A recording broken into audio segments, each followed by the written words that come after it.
আচ্ছা আপনারা বলেন তো, সুদ ঘুষ খাওয়া বেশি অন্যায় নাকি নামাজে হাত বাঁধা বেশি অন্যায়?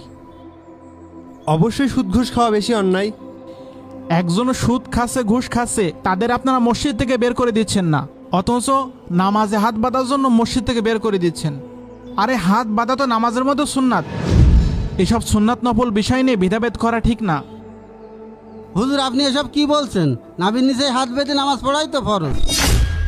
মেহেদি ভাই, আপনি হয়তো কোরআন হাদিস কোনোদিনও খুলেও দেখেননি, বাপদাদাদের অনুসরণ করে আমল করতেছেন।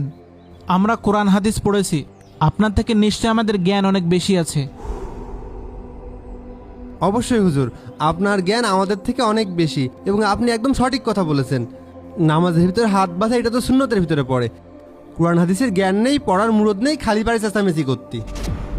এই কি বললি তুই? তোর কথাবার্তাটা কিন্তু একদমই হচ্ছে না, তোর কিন্তু কেটে সাইজ করে রেখে দেবানে। আরে ভাই, আপনারা সুন্নাত নফল নিয়ে মারামারি বাঁধাচ্ছেন, আর এদিকে এই সুযোগ নিয়ে কাফের মুশরিকরা আমাদের 12টা বাজিয়ে দিচ্ছে। আপনারা কবে সচেতন হবেন বলেন তো? হুজুর আপনি আগে বলেন তো, নামাজে কার হাত বাঁধা সঠিক হয়েছে?